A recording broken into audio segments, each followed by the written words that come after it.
Halo Sobat Anime, di video kali ini Betul Anime akan membahas spoiler dan Machi Volume 18 part 1 tentang masa lalu Freya dan alasan Freya terbiasa dengan seks. Sebelum menonton videonya, klik subscribe, like, dan lonceng agar kalian dapat update terbaru dari anime kesukaan kalian. Seperti yang sudah dijanjikan, Petualang Anime akan membahas secara lengkap tentang Danmachi Volume 18 berdasarkan light novel data validnya yang telah beredar di Reddit. Fix sudah dipastikan bahwa Dewi Freya sudah dikonfirmasi bukan lagi Dewi yang perawan. Dan parahnya, Dewi Freya secara sadar membiarkan dirinya dinikmati oleh para dewa di surga Danmachi. Cerita lengkapnya akan bersumber dari prolog Danmachi Volume 18. Bila Sobat Anime sudah pernah menonton pembahasan bocoran spoiler Danmachi Volume 18 di channel ini sebelumnya, maka bisa saya pastikan info tentang A Goddess Journey adalah data yang sesuai dengan light novelnya. Cerita Danmachi Volume 18 dimulai dari prolog. Dikisahkan ada sebuah ladang bunga yang dipenuhi dengan berbagai macam bunga cantik di dalamnya. Entah mengapa kemanapun setelah sang Dewi Kecantikan melangkahkan kakinya untuk pergi melihat kondisi di sekitarnya, sang Dewi itu pasti akan selalu kembali dan menuju ke ladang bunga tersebut. Bagi semua dan seluruh penduduk surga, menganggap bahwa menjadi Dewi Kecantikan merupakan sesuatu yang sangat spesial dan sangat istimewa. Bahkan para dewa tidak mampu untuk mengendalikan nafsunya jika itu menyangkut tentang segala hal mengenai Dewi Kecantikan. Di zaman itu, ketika Freya masih di surga, itu justru membuat banyak kerepotan di seluruh penjuru Tenkai. Bagaimana tidak? Pada dasarnya dewa-dewi di surga memang sudah memiliki kekuatan arkanum, serta karisma dan pesona yang menjadikan mereka makhluk yang mendekati sempurna. Akan tetapi, pesona para dewa-dewi yang tinggal di surga tidak bisa dibandingkan oleh pesona satu orang dewi. Dia adalah Dewi Freya yang menyandang gelar Dewi Kecantikan. Merupakan hal yang umum bahwa pesona Dewi Kecantikan itu mutlak di atas segalanya. Berbeda dengan kekuatan pesona dewa-dewi lainnya yang hanya mampu membuat orang-orang sekitarnya terpesona dengan penampilan mereka. Akan tetapi Dewi Freya dengan kecantikannya justru memiliki kekuatan pesona yang melebihi standar kekuatan pesona para dewa-dewi lainnya. Karena Dewi Freya bahkan mampu untuk mempengaruhi alam bawah sadar orang lain untuk mengikuti apapun yang dia inginkan. Kemampuan pesona Dewi Freya inilah yang membuat Dewi Freya ditakuti oleh dewa-dewi besar di surga. Karena ditakutkan bila Dewi Freya menggunakan kekuatan pesonanya dengan cara yang salah. Bisa saja Dewi Freya nantinya justru akan menggulingkan kekuasaan dan kehendak dewa-dewa besar di surga.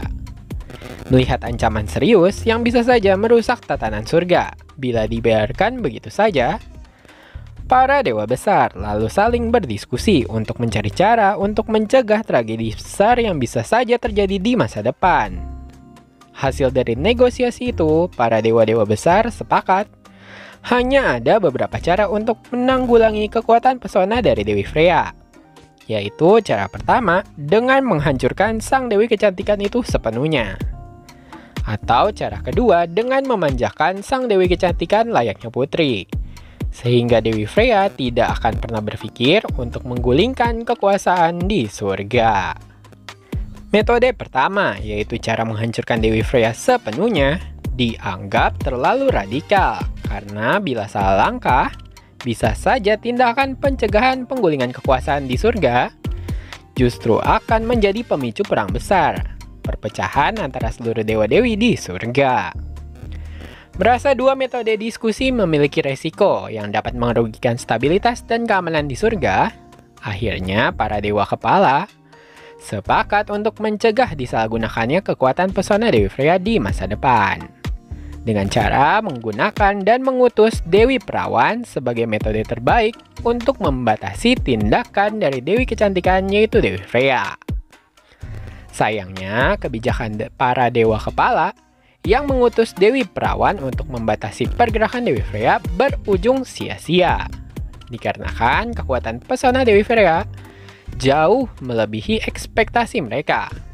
yang pada akhirnya kekuatan pesona Dewi Freya bahkan berhasil menembus alam bawah sadar Dewi Perawan yang ditugaskan menjaganya.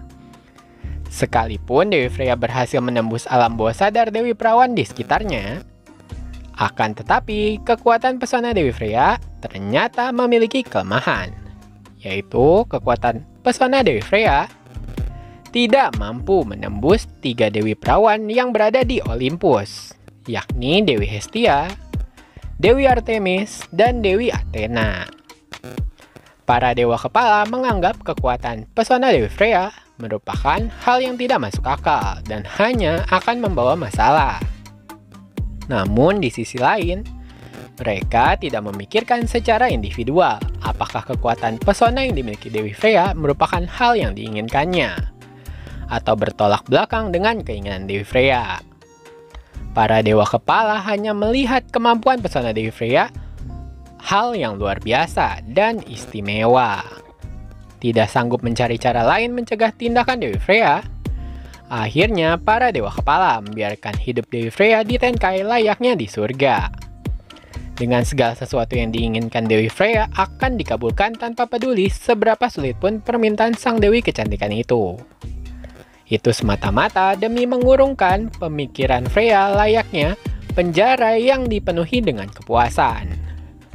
Karena banyak ditakuti oleh para dewa-dewi lainnya di Tenkai, Odin, salah satu dewa besar yang melindungi kuil besar di surga dan beberapa roh kuil di roh, mulai mengamati seluruh pergerakan Dewi Freya, yang secara tidak langsung menjadi semacam rantai pengekang bagi Dewi Freya. Dimanjakan oleh semua permintaan yang dikabulkan, membuat Dewi Freya sadar dia seperti di penjara, yang membuatnya terbatasi dan memaksa Dewi Freya tidak bisa melakukan hobi atau aktivitas lainnya yang menyenangkan. Tidak menyukai suasana dalam pengawasan, Dewi Freya melakukan yang terbaik untuk tetap berada membatasi kekuatan jangkauan pesonanya agar tidak menjangkau pengawasan dari dewa besar. Dewi Freya lalu membandingkan hubungannya dengan dewa-dewa lainnya, hanya seperti permainan boneka. Tidak ada yang bisa membangkang permintaan Dewi Freya. Bahkan sekalipun mereka menolak keinginan Dewi Freya, dengan kekuatan pesonanya, Dewi Freya bisa memanipulasi agar dewa-dewi itu mengikuti perkataannya. Seiring berjalannya waktu, berkat kecantikan yang dimilikinya, banyak dewa-dewi yang menyatakan cinta kepada Dewi Freya. Akan tetapi, seberapa banyak orang yang menyatakan cinta kepada Dewi Freya, sekalipun jika Dewi Freya mencintai mereka kembali, cinta itu hanya terasa hampa bagi Dewi Freya. Karena Freya mengerti perasaan cinta orang lain kepadanya merupakan perasaan cinta yang terpengaruh oleh kekuatan pesonanya. Seolah-olah tidak ada yang bisa memahami dirinya, dan mengerti bahwa seolah-olah Freya tidak bisa berhubungan dengan siapapun. Itu justru membuat Freya mengerti cinta yang diinginkan Freya adalah cinta tanpa imbalan. Sebuah cinta yang dirasakan oleh seseorang tanpa keinginan untuk menerima sesuatu sebagai balasannya. Itulah yang Freya inginkan. Cinta yang dicari oleh Freya adalah sesuatu yang tidak ada hubungannya dengan pesonanya.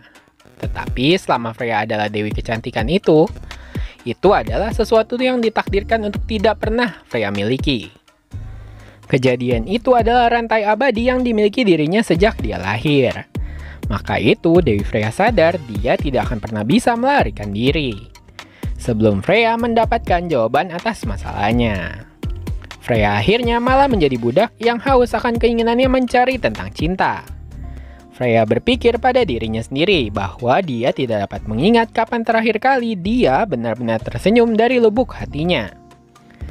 Waktu yang begitu lama telah berlalu dengan cinta yang dia dambakan dan tidak pernah dia peroleh. Yang akhirnya itu semua membuat Dewi Freya mulai membenci pikiran tentang cinta dan berharap dia bisa melupakan keinginannya. Dewi Freya kemudian berpikir kemungkinan besar cara menghilangkan kekuatan pesona Dewi kecantikan, yaitu dengan cara membuang sifat sucinya dari menjadi seorang dewi.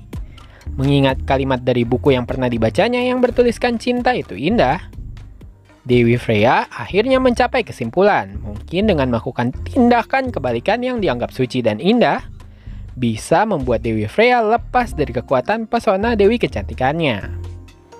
Pemikiran itu membawa Freya jatuh ke dalam jurang nafsu. Tidak peduli seberapa banyak Freya mengotori tubuh dan dirinya sendiri, Dewi Freya bahkan membiarkan hasrat seksual dan nafsu fisik menjamahinya selama puluhan ribu tahun. Akan tetapi, perbuatan itu tidak membuahkan hasil. Kekuatan pesonanya tetaplah sama. Dewi Freya memperhatikan bahwa mata orang-orang di sekitarnya masih dipenuhi dengan cinta yang penuh gairah.